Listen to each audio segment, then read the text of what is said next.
আসসালামু আলাইকুম। প্রথমে মাপ চেয়ে নিচ্ছি, জনাব প্রধান উপদেষ্টা মহোদয় আসতে পারেননি, কর্মে ব্যস্ত আছেন। সেজন্য তিনি ৩৩২ নম্বর এআইকে আজকে পাঠিয়ে দিয়েছেন, আপনাদের সামনে হাজির।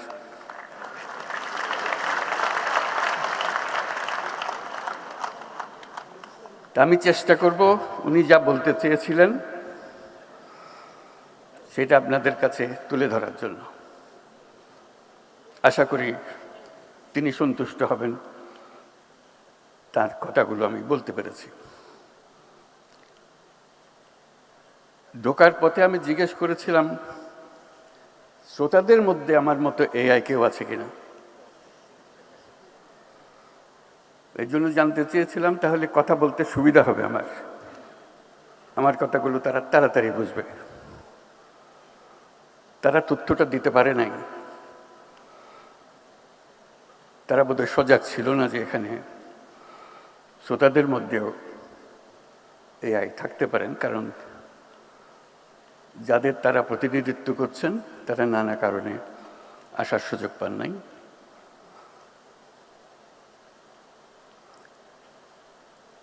আজকে এটা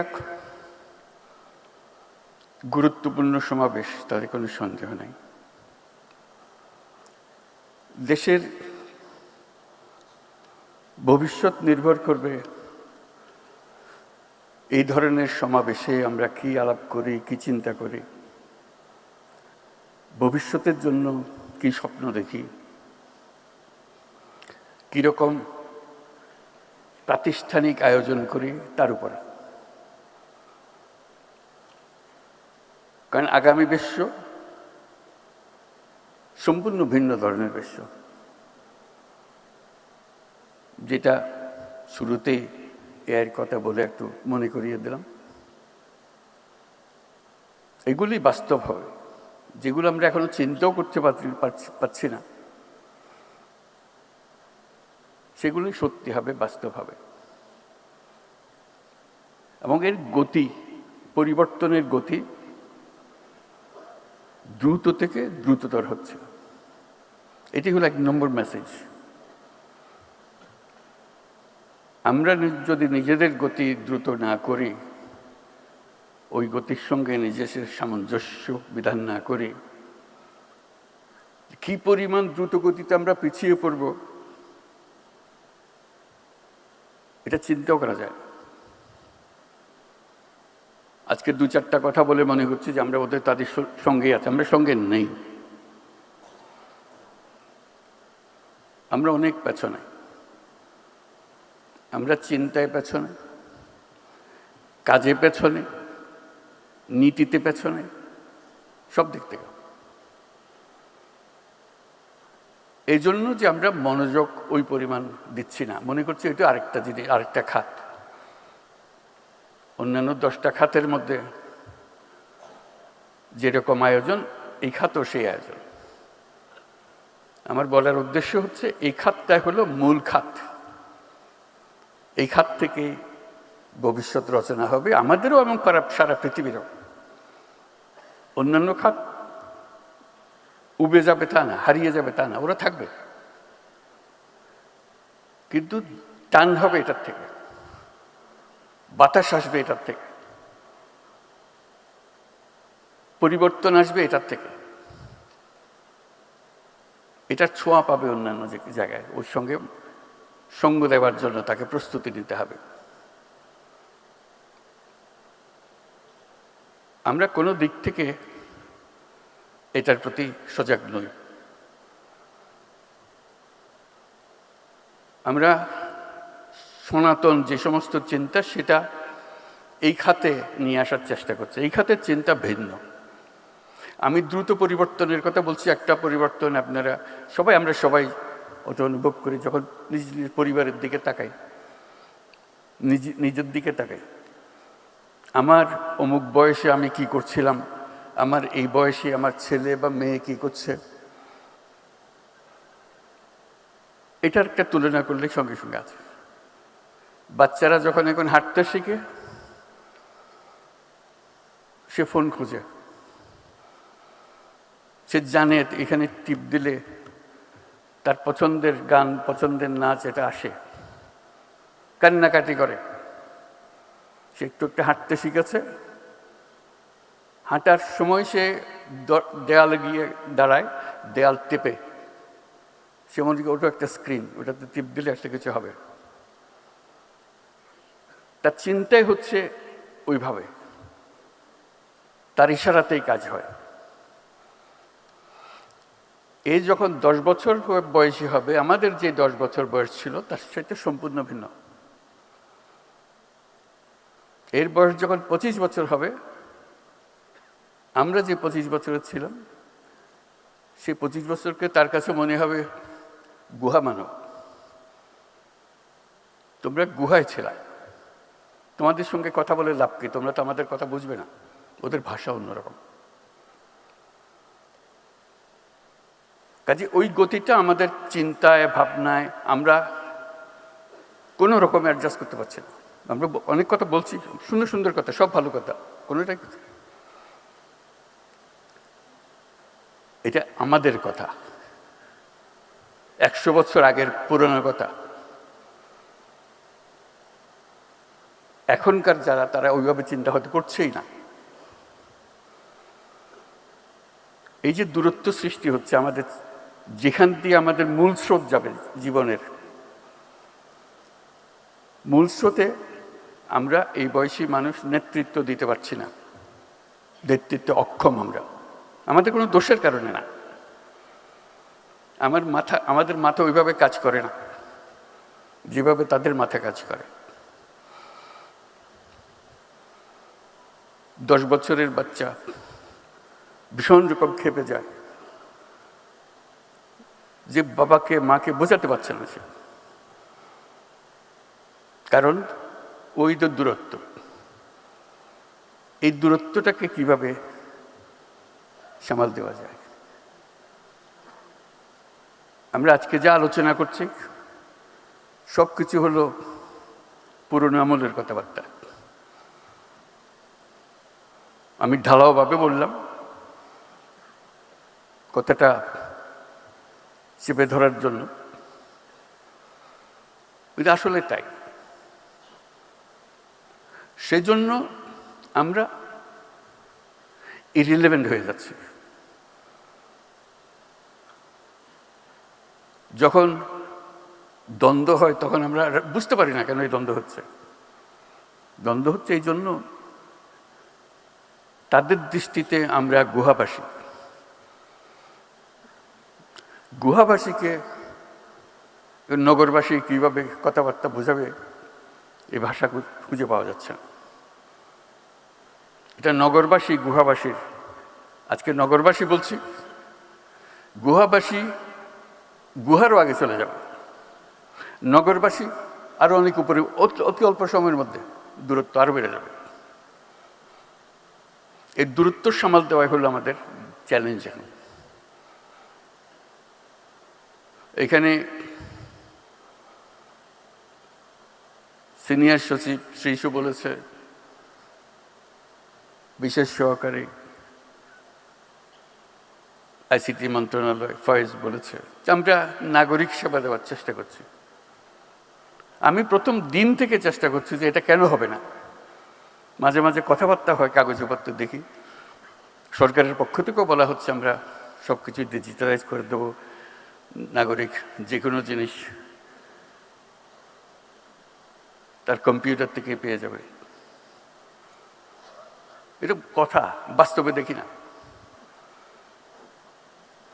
তা আমি সকল সচিবের সঙ্গে আলাপ করেছি, কেন হচ্ছে না, এই যে হচ্ছে, এই যে আমরা করেছি, আমরা এখানে একটা করেছি, এবং বেশিরভাগ হলো মন্ত্রণালয়ের ভেতরে, তার ডিপার্টমেন্টের ভেতরে। আমি ডিপার্টমেন্টের ভেতরে না, এটা মানুষের কাছে যেতে হবে। ডিপার্টমেন্টের ভেতরে হলে তো আগের মতো রয়ে গেল, শুধু মাঝখানে একটা কম্পিউটার দেখাইলাম। এটা মানুষের আয়ত্তে চলে যেতে হবে। সরকারকে সে দেখবেই না, সরকার মানুষের কাছে, সরকার কেন বসে থাকবে? সরকারের সার্ভিস যাবে, সরকার যাবে না। সরকারের প্রযুক্তি যাবে, সরকার যাবে না। একটা ইয়াং ছেলে মেয়ে সোৎসাহে কাজ করবে গ্রামে গঞ্জে, তারা তো তৈরি, তাদেরকে ট্রেনিং দিতে হবে না। ফয়েজও বলেছে, শিশু বলেছে, আমরা করেছি, আমরা মেনে নিচ্ছি করেছি, কিন্তু আমরা দেখি নাই, আপনারাও দেখেন নাই হয়তো।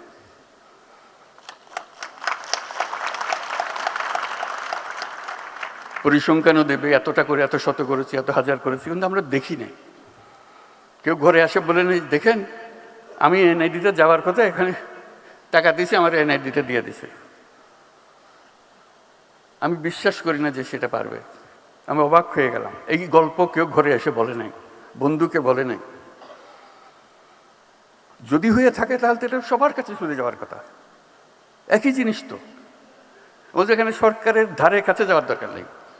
সরকারের কাজ হলো জিনিসটা তৈরি করে দেওয়া, তারপর নাগরিকের কাজ করবে। এখন সরকার যেহেতু চাইছে না সবাই আমার কাছে আসতে হবে, আমার কাছে না আসলে আমার জীবন অসার। সেখানে এটা শক্তি, তথ্য প্রযুক্তির শক্তি। আজকে যে প্রতিনিয়ত আমরা বলে যাচ্ছি দুর্নীতি দুর্নীতি দুর্নীতি, একমাত্র কারণ হলো নাগরিককে সরকারের কাছে আসতে হয়। আসতে না হলে দুর্নীতি হওয়ার সুযোগ নেই। হবে, তারা আরো অন্য টেকনিক বার করবে, বিপক্ষী অন্য টেকনিক বার করবে, কিন্তু এই টেকনিকে হবে না, নতুন টেকনিক লাগবে। সেটার জন্য প্রতিষেধক বের করতে হবে। কাজেই যত প্রযুক্তি আমরা বলি, যত আশ্বাস দিই, সেটা বাস্তবে আসতে হবে।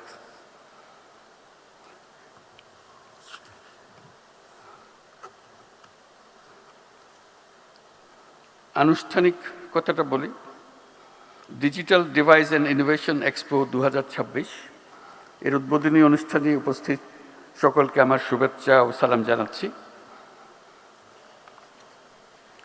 Digital device and innovation expo 2026-এর আয়োজনের সাথে সংশ্লিষ্ট সকলকে আমি আন্তরিক ধন্যবাদ জানাচ্ছি। আশা করি এই এক্সপো আমাদের উদ্বোধনী যাত্রায় এক নতুন দিগন্তের উন্মোচন করবে। আমরা এক বিশেষ সময় পার করছি। 24 গণ অভ্যুত্থান আমাদের সামনে অনেক সম্ভাবনার দরজা খুলে দিয়েছে, যার নেতৃত্বে ছিল তরুণরা। এই তরুণরাই নতুন বাংলাদেশের নেতৃত্ব দেবে। শুধু বাংলাদেশ নয়, এখানে আমার একটা কথা, আমরা শুধু বাংলাদেশের কথা বলছি। আমরা নতুন প্রজন্মের কাছে বাংলাদেশ একটা অংশ, গুরুত্বপূর্ণ অংশ, কিন্তু তারা বিশ্ব নাগরিক।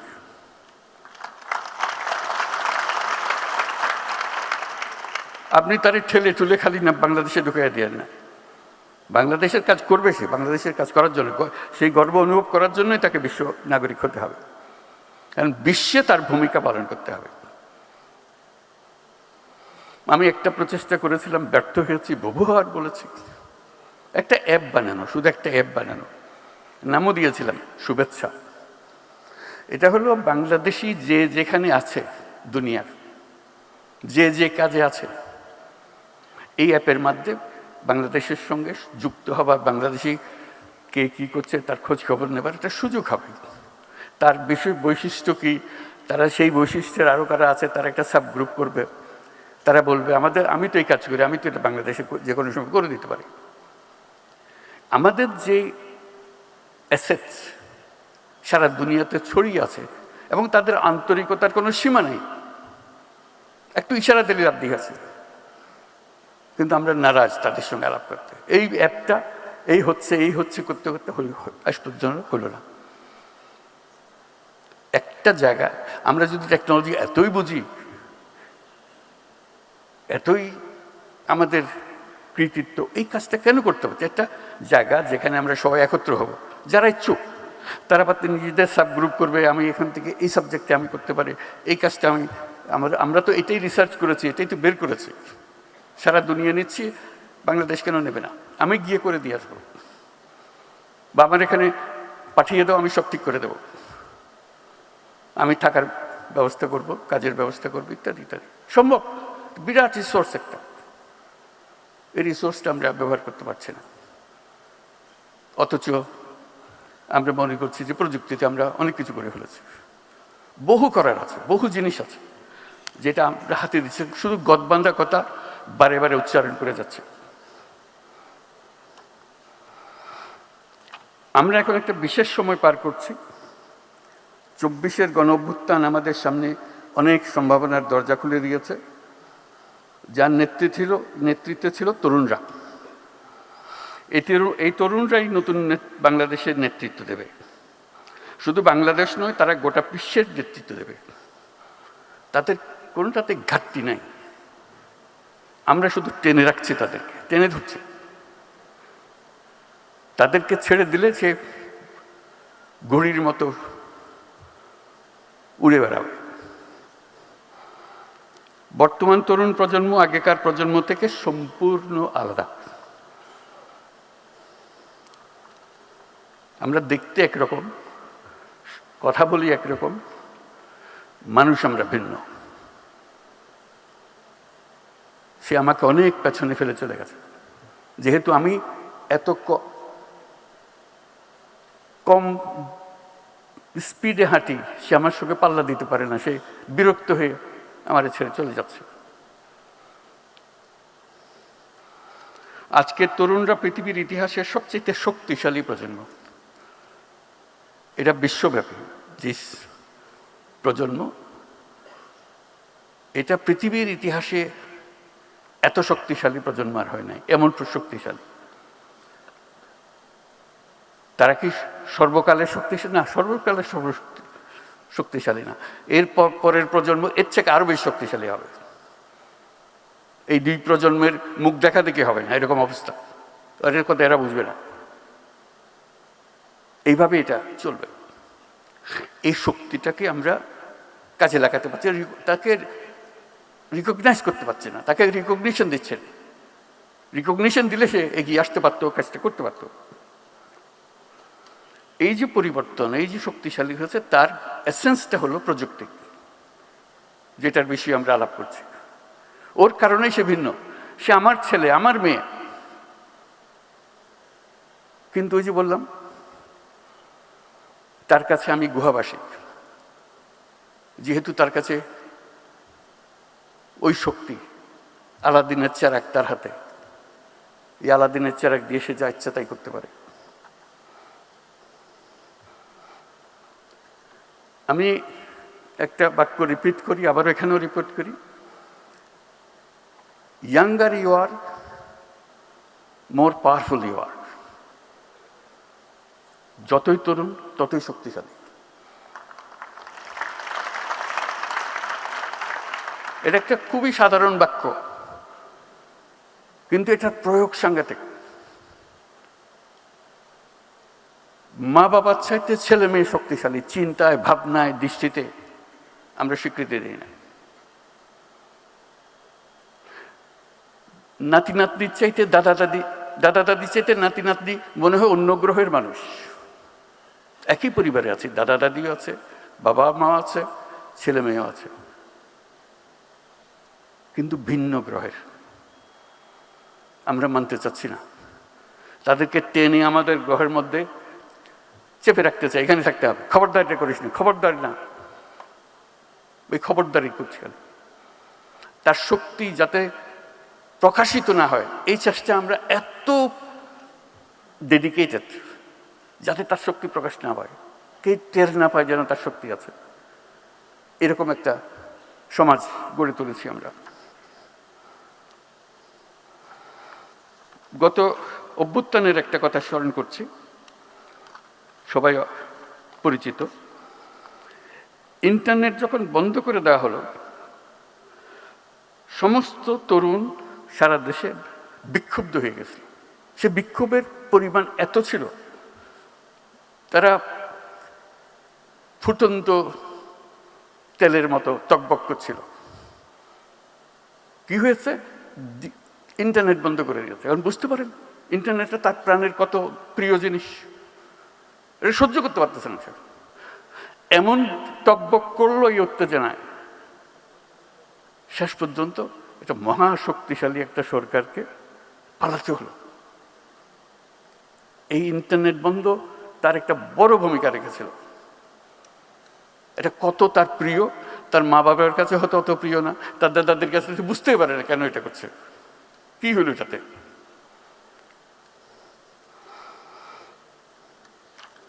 এর সঙ্গে একটা সাম্প্রতিক অভিজ্ঞতার কথা বলি, গতকালের অভিজ্ঞতা, অনেকে হয়তো পত্রিকাতে বা টেলিভিশনে দেখেছেন। পার্বত্য চট্টগ্রামে কয়েকটা স্কুলের সঙ্গে ইন্টারনেট সংযোগ, এটা নিয়ে বহু দরবার করতে হয়েছে, এটা কেন যাবে না, কীভাবে হবে না, নানা অসুবিধার কথা, এটা পারা যাচ্ছে না। আমি তো পারতেই হবে ইন্টারনেট, আর কিছু না হোক, সকল স্কুলে না হোক, একটা স্কুলে দাও, 10টা স্কুলে দাও, 20টা স্কুলে দাও। এই লড়াই করতে করতে যাবার বেলায় সেটা গতকাল সম্ভব হলো। পার্বত্য চট্টগ্রামের 3টা জেলায় 12টি স্কুলে ইন্টারনেট সংযোগ দেওয়া হলো। আমরা যে এই যে দিলাম, সেটার পরিচিতি হিসেবে আমরা ওই 12টা স্কুলের সঙ্গে একটু বসবো, তাদের চেহারা আমরা দেখবো, আমাদের চেহারা তারা দেখবে। কালকে সকালে সেটা করছিলাম। অদ্ভুত অনুভূতি। ফুটফুটে বাচ্চাগুলো ওইদিকে টকবক করছে, ইন্টারনেটে ঢাকা শহরের সঙ্গে কথা বলছে, প্রধান উপদেষ্টার সঙ্গে, এবং তারা কথা বলছে, সত্যি সত্যি কথা বলছে, আমাদের কথা শুনছে, হাত উঠাতে বললে হাত উঠাচ্ছে, তালি দিতে বললে তালি দিচ্ছে, আমরাও তালি দিচ্ছি তাদের সঙ্গে। নিশ্চয়ই তাদের জীবনের একটা স্মরণীয় ঘটনা এটা। 12টা স্কুল মাত্র, 3টি জেলা, খাগড়াছড়ি, বান্দরবান, আর এই 3টি জেলার মধ্যে আমরা দিলাম। একটা স্মরণীয় দিন তাদের জন্য। আমি যেটা বললাম, চাঁদের আলো একদিকে সবাই পাচ্ছে, চাঁদের অপরিপিতে অন্ধকার। আমরা এদিকে বাংলাদেশের এদিকে ইন্টারনেট পাচ্ছি, বাংলাদেশের ওইদিকে তারা ইন্টারনেট পায় না। কথাটা বললাম এই জন্য যে ইন্টারনেট বন্ধের কারণে এটা মহা প্রতিপত্তিশালী একটা সরকারকে বিদায় নিতে হলো। আমাদের দেশে 3টা জেলায় যে ইন্টারনেট এখনো পৌঁছায়নি, সেটার ব্যাপারে আমরা পাত্তাই দিচ্ছি না। তারাও যদি এরকম প্রতিবাদ করত, তোমরা পাবে আমরা পাবো না কেন, কি জবাব দিতাম? আমি তাদের কাছে মাপ চাইলাম সবার পক্ষ থেকে, যারা আমরা উপভোগ করছি ইন্টারনেট, আমরা পাচ্ছি, এবং 1 দিন 2 দিন বন্ধ হয়ে গেলে আমরা পাগল হয়ে যাচ্ছি। অথচ সেই আমি, তুমি ইন্টারনেট পেলে কি পেলে না, এই ব্যাপারে আমি পাত্তাই দিচ্ছি না, আমি সরকার। এই হলো আমাদের নীতি। একজনের জন্য একরকম, আরেকজনের জন্য আরেক রকম। শুধু ইন্টারনেট, এর সঙ্গে যে এত কত সার্ভিস জড়িত আছে, তাদের স্কুল কলেজে লেখাপড়া হচ্ছে না, শিক্ষক নাই, এত উপযুক্ত শিক্ষক নাই, কাজে ক্লাস লেখাপড়া হচ্ছে না। বলছে ইন্টারনেট থাকলে তো শিক্ষক এখানে থাকবে, ছাত্র এখানে থাকবে। বলে শিক্ষক যেতে চাই, আমি যাবার দরকারটা কি? কোন যুগে আছি আমরা? শিক্ষক ফুটতেছে, তার বাড়িতে বসে ওখানে লেখাপড়া করো। আমি বলি তুমি চ্যালেঞ্জ দাও, যত রিটায়ার্ড শিক্ষক আছে বাংলাদেশের বেস্ট শিক্ষক বেছে নাও, যে পার্বত্য চট্টগ্রামের একটি স্কুলে উনি এই সাবজেক্ট পড়াবেন, আনন্দ সহকারে রাজি হয়ে যাবে। বলবে যে কত স্কুলে পড়াতে পারবেন বলেন, আমি তো রিটায়ার্ড মানুষ, and he may be or she may be the best teacher. সে আনন্দ পাবে, ছেলেরও পাবে, শুধু ওই ইন্টারনেট প্রযুক্তিটা লাগিয়ে দেওয়া। তো কালকে তো ওপেন করলাম, খেয়াল রাখবেন এটা কয়দিন ওপেন থাকে। অনেক সময় সরকারকে বুঝ দেওয়ার জন্য একটা করে ফেললাম, মন্ত্রী মহোদয়, প্রধান উপদেষ্টা নির্দেশ দিয়েছেন, কাজে একটা কিছু করতে হবে, করলাম। উনিও ভুলে গেলেন, আমরা ভুলে গেলাম। 2500 স্কুল আছে পার্বত্য চট্টগ্রাম, আমরা 12টার সঙ্গে কথা বললাম মাত্র। এই হলো আমাদের প্রযুক্তি।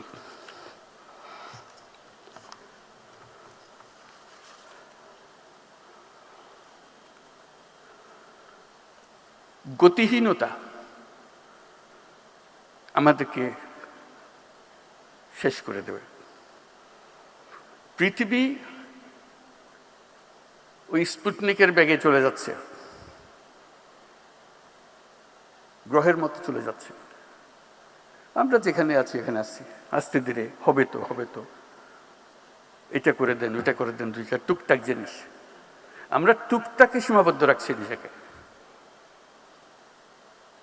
আমরা পৃথিবীর অংশীদার হতে চাচ্ছি না বা হতে দিচ্ছি না, হোয়াটএভার। আমরা পৃথিবীর নাগরিক। এই প্রযুক্তি আমাদেরকে পৃথিবীর নাগরিক করেছে। আমি যেটা করি সেটা ইউরোপের কাজে লাগে। আমি যেটা ভাবি সেটাতে পুরো মহাদেশ পরিবর্তন হয়ে যায়।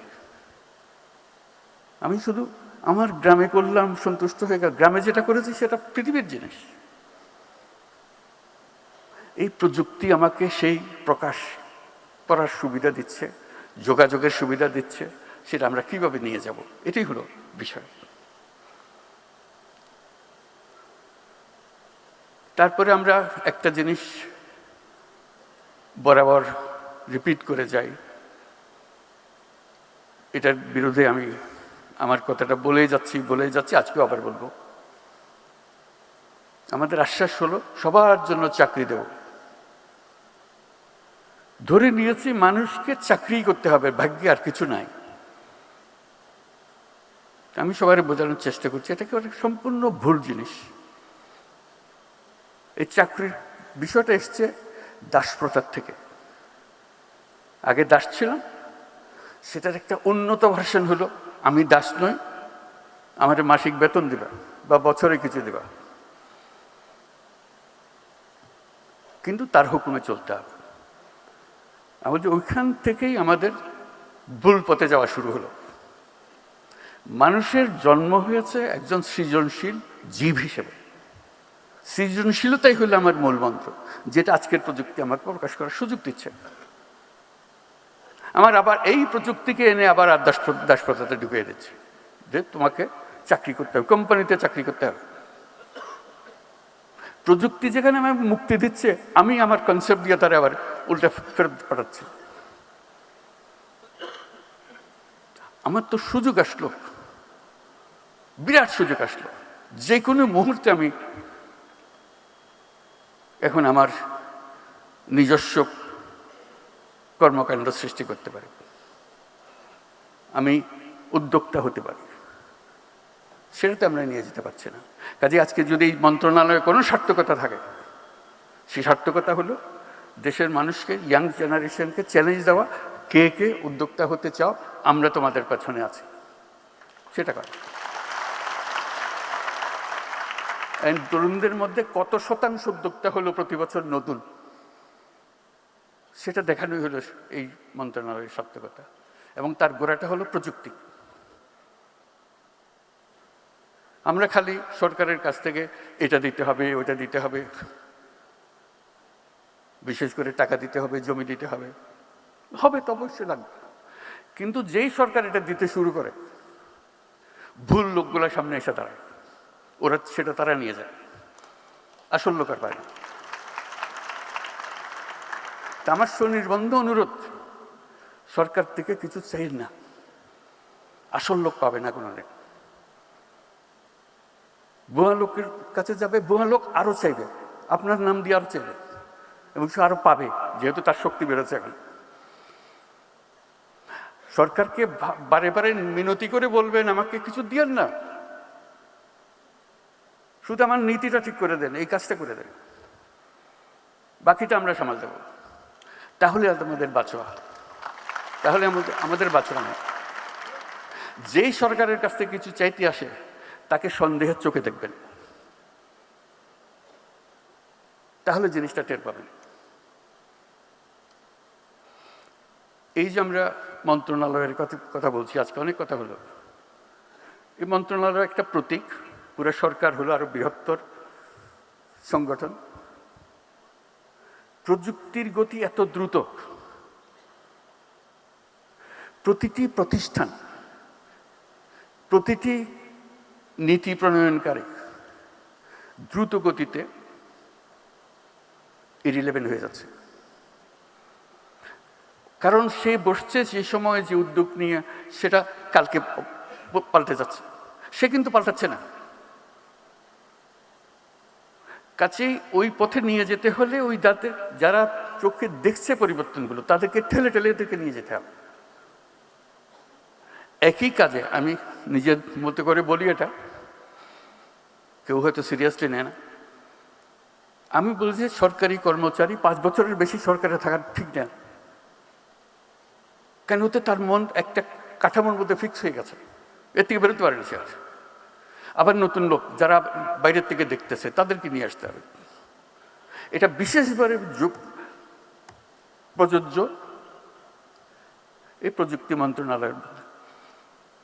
প্রযুক্তি মন্ত্রণালয়ে যদি এমন লোক আসে যে প্রযুক্তি সম্বন্ধে বোঝাপড়া হয়েছিল 30 বছর আগে, 30 বছরের ছাড়া দুনিয়া পাল্টে যায়, তাকে ওই যেটা দিয়েছে সেটাই তার দোষ না, সেটা অনুভব করার সুযোগ পায় নাই। কাজে যে অনুভব করছে সে যেন আসতে পারে। প্রতিনিয়ত পরিবর্তন, প্রতিনিয়ত পরিবর্তন। নীতিতে আসো, নীতি ঠিক করো, নীতি বাস্তবায়ন করো, যেটা মানুষের কাছ থেকে আসবে সেটাকে দিয়ে দাও। কাজে সেই জিনিসটার দিকে প্রযুক্তি এত দ্রুত, ওই যে বললাম মেয়ের চাইতে ছেলে মেয়ের চাইতে বাবা মা অবসলিট হয়ে যাচ্ছে, ইরেলেভেন্ট হয়েছে, দাদা দাদি আরও ইরেলেভেন্ট হয়ে যাচ্ছে। সরকারের কথা চিন্তা করেন, সরকার কত ইরেলেভেন্ট হয়ে যাচ্ছে, হাসি পায়। পুরনো বস্তা কাটা সে নিয়ম নীতি নিয়ে আসে, এটার উপরে সংশোধন করতে হবে, মূলটা পাল্টায় না। ওই যে ব্রিটিশ সরকার ধরিয়ে দিয়ে গেছে যে নীতি, ওই নীতির উপরে সব সংশোধন হইতেছে। আরে ভাই, ওটা তো মূল জিনিস দেখে গোলমাল, নতুন করে বানাতে অসুবিধাটা কি? সেই পরিবর্তনে কেউ জানে, সব ঠেকার কাজ। আমার ঠেকাটা সামলা দিতে হলো, আমার প্রমোশন হবে, আমি অন্য জায়গাতে চলে যাব। রাজনীতিবিদও তাই, আমার মেয়াদটা কাটিয়ে দিই, আমি আবার পুনর্নির্বাচিত হলো। এই হলো ব্যাপার। আমরা প্রতিষ্ঠান বানাই, প্রতিষ্ঠান এই যে একটা বানিয়ে দিয়েছে ওটাভাবে চলতেছে। আমার তো মনে হয় প্রতিটি প্রতিষ্ঠান 10 বছর পরে পরে আবার নতুন করে বানাতে, একদম গোড়ার থেকে বানাতে হবে। কারণ এর মধ্যে পৃথিবী পাল্টে গেছে, নিয়মকানুন পাল্টে গেছে, তার লক্ষ্য পাল্টে গেছে, এবং সে ওখানে স্থির হয়ে বসে আছে। তো এই পরিবর্তনগুলো আসতে হবে, এটি হলো আমার মুদ্রা কথা।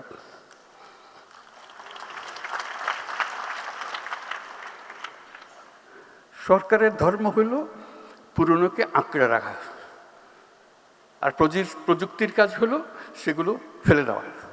এই যে দ্বন্দ্ব, এই দ্বন্দ্বে কাকে জিততে দেবেন আপনি? উত্তর তো পরিষ্কার, প্রযুক্তিকে জিততে হবে, না হলে আমাদের জিত নেই, আমাদের শেষ, আমাদের ধ্বংস।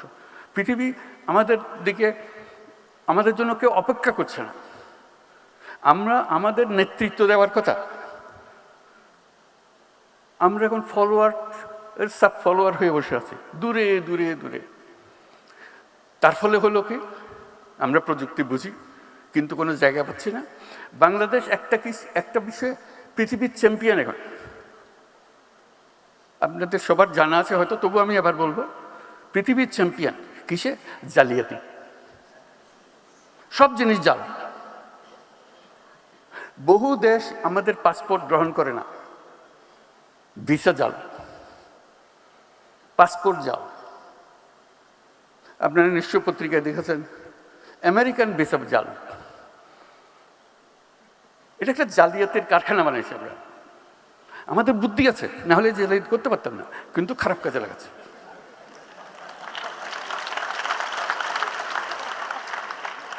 যে জালিয়াতি করতে জানে তার কাছে অনেক ক্রিয়েটিভিটি। আমি মধ্যপ্রাচ্যের একটা রাষ্ট্রের মন্ত্রীর সঙ্গে আলাপ করছিলাম, তারা বহুদিন ধরে আমাদেরকে প্রবেশাধিকার দিচ্ছে না। বাংলাদেশি কোনো মানুষ, শ্রমিক বলে কথা না, কোনো মানুষকে প্রবেশাধিকার দেবে না। এমনকি আমি যেটা তাদেরকে বোঝানোর চেষ্টা করার জন্য সর্বনিম্ন, আমাদের যে মেরিনার যারা জাহাজ চালায় দুনিয়াতে, should be proud of them, they are leading the industry. যে তারা জাহাজ চালায় দুনিয়ার, তারা এক বন্দর থেকে আরেক বন্দর, সেই উপলক্ষে তাদেরকে ওই দেশের বন্দরে যখন জাহাজ আছে তখন কয়েকদিনের জন্য তারা ছুটি পায়, শহরে গিয়ে একটা ঘোরাফেরা করে আসা যাওয়া করতে পারে, জাহাজ ছেড়ে স্থলে আসতে পারে। ওই দেশে তারা আমাদের বাংলাদেশি নাগরিক হলে তাকে নামতে দেওয়া হয় না। আমি শুধু মিনতি জানালাম যে বেচারা জাহাজে জাহাজে ঘুরে, অন্তত তাদের জন্য একটা পারমিশন দাও। বলছে আমাদের নিয়ম তো সবার জন্য প্রযোজ্য, আমরা কি করি? তুমি আমার আবেদনটা গ্রহণ করো, শুধু তাদের জন্য দাও, আর যদি মনে করো সবার জন্য পর উন্মুক্ত করব। তো কয়েক মাস পরে শুনলাম যে তারা মেরিনারদের পারমিশন দিয়েছে। একটা দুটো দেশ না, লম্বা লিস্টি যাদের দেশে আমাদের প্রবেশাধিকার নাই। ওই মন্ত্রী যার সঙ্গে আমি মেরিনার নিয়ে আলাপ করলাম, সে বলল যে দেখেন আপনি বন্ধু মানুষ, আপনাকে পুরো জিনিসটা আমি বোঝাবো। আমি বোঝাবো বলতে আমি নিজে গেছি এই যখন তারা আসে দেখার জন্য যে বাংলাদেশিরা রিজেক্টেড হয়ে যাচ্ছে কেন, তো নানাজনের কাগজপত্র দেখালো, শিক্ষার সার্টিফিকেট ভুল, জালিয়াত। বলছে একজন মহিলা, সে আসছে এখানে ডাক্তার হয়ে, তার ভিসা হলো ডাক্তারের ভিসা। আমি দেখে বুঝলাম ডাক্তার হবার তার কোনো ক্ষমতা নাই, তার চেহারায় বলে না ডাক্তারের কিছু আছে। তা আমি জিজ্ঞেস করলাম আপনি কোন মেডিকেল থেকে পাশ করেছেন?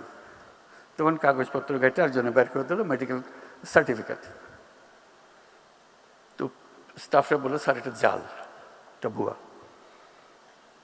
বাকি সমস্ত সার্টিফিকেট তার জাল। সে বললো যে আমার অ্যাসেসমেন্টে শোভদ কাজ যেটা শেষ পর্যন্ত করবে, আমি ঢুকতে পারমিশন দিলে সে গৃহকর্মী হবে, কিন্তু নিয়ে এসছে ডাক্তারের সার্টিফিকেট। কি হবে আমাদের? এই প্রযুক্তির কথা বলছি যে এই প্রযুক্তি সে জালিয়াতির কাজে লাগাবে।